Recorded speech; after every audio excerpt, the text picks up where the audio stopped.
Ancient Greece has a reputation for enlightenment, philosophy, and cultural sophistication. They were also more than willing to shed a little bit of blood to make sure it stayed that way. It's important to keep in mind that ancient Greece was far from a united political entity. Welcome to the map of ancient sea regions. Diverse city-states are beginning to emerge across these ancient lands.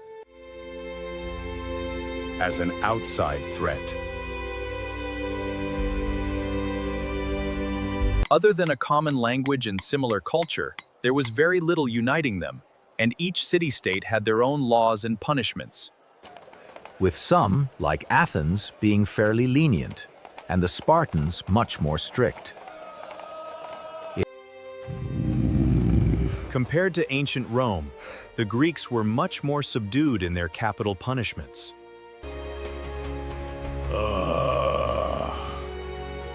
No one was sent to the lions in Corinth. That said, there's still at least one punishment that would make the Romans look on in envy. Of its diabolical cruelty.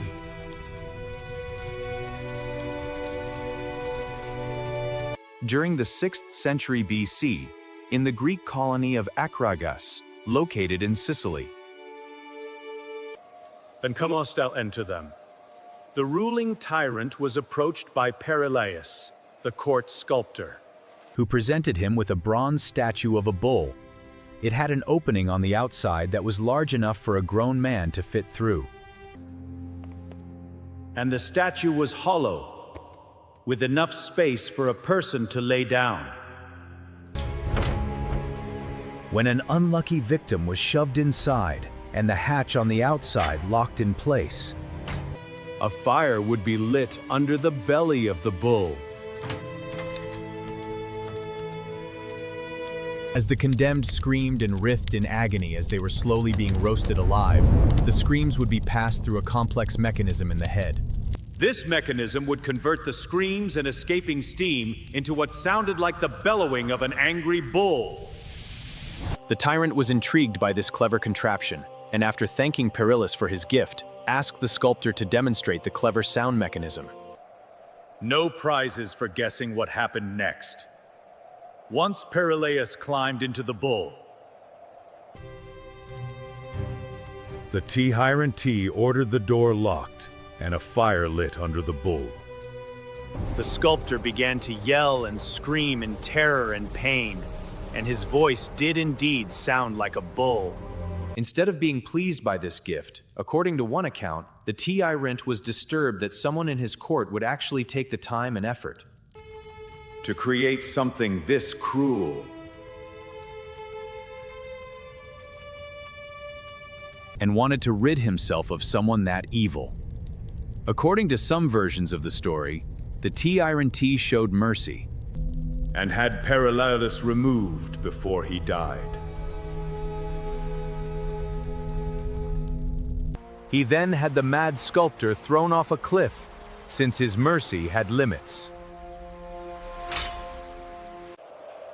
Even though the tyrant was initially horrified by the brazen bull, according to many accounts, that didn't stop him from using it on several occasions. And writers in later centuries used the tyrant's name, P. Hilaris, as a byword for cruelty. The tyrant was also said to have been killed in the bull after he was overthrown. With all of that said, there's little evidence that it actually existed. If anything, the story of the brazen bull is too perfect. Ancient Greek literature is filled with irony, with characters suffering consequences caused by their own actions. It was more than likely a cautionary tale rather than an actual punishment. Of course, the brazen bull itself has not survived to the present day. In the first democracy of Athens, the legal system had multiple ways to deal with transgressors. The way the Athenian law worked was fairly simple. If a crime was committed, the aggrieved party would seek out a magistrate, who would then assemble a jury of at least 200 citizens. all of whom were free adult males. They would then listen to the prosecution and the defendant each give a speech. With the final stone cast, the fate of the city now rests in the hands of the council, their secret vote determining the course of history.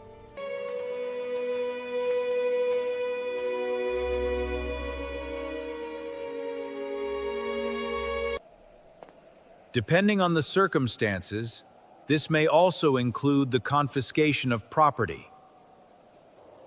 So the guilty person was forced out into the world with nothing except the clothes on his back. This was considered an act of mercy, allowing the victim to survive and possibly start a new life. Just somewhere else. One of the major concerns of Athenian democracy was the stability of society at large, and were willing to allow troublemakers to leave the city to keep the peace.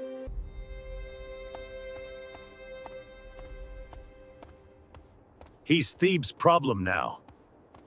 This may be an act of mercy, but that didn't make it easy. The exiled was now alone in a different land with no money, connections, or friends.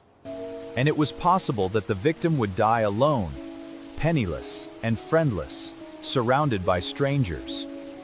Exile was also used for the unforgivable crime of being popular. This is Themistocles. If that name sounds familiar, he's the Athenian military leader who orchestrated the stunning Greek victory at Salamis, where Greek ships smashed the Persian navy. In 472 BC, he was kicked out of Athens. To be fair, ostracism, as it was called, was far different than exile for a crime. It was practiced in Athens, as well as Megara, Syracuse, Argos, and a few other burgeoning democracies in the Greek world. In the Athenian version, the General Assembly would vote to ostracize a citizen. And if enough votes were cast for a particular person, he would have 10 days to gather his belongings before being forced from the city. The unlucky person would then be forbidden to re-enter Athens for 10 years. In the meantime, however, his property would not be confiscated or touched, and he could still draw revenue from held lands. He just couldn't set foot inside city limits. The purpose of this was to prevent any one citizen from gaining too much power and influence in the local political system. At least that's how it was rationalized.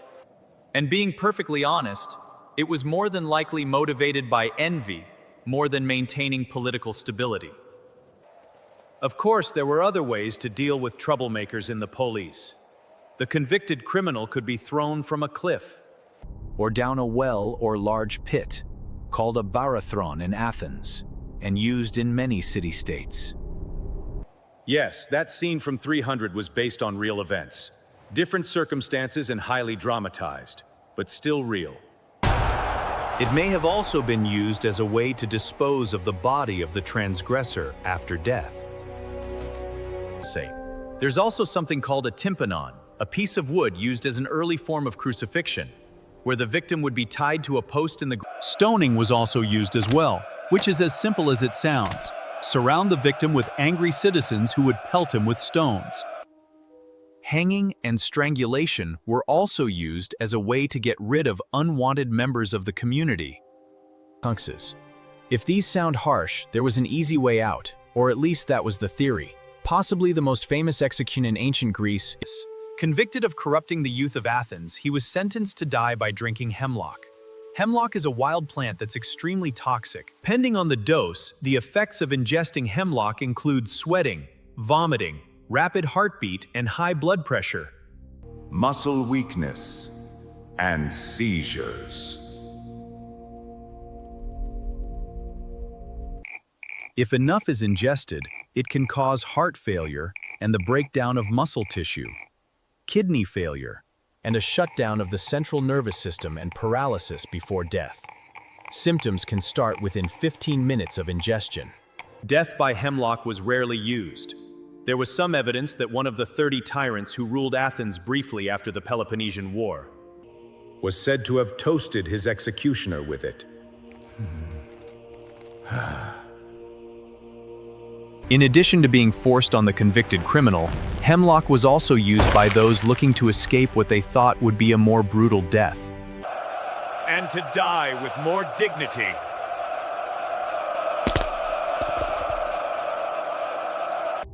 If this was actually a better or more dignified death, that was a matter of perspective.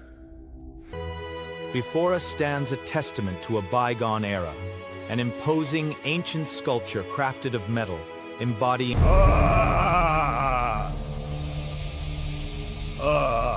To keep the population in line.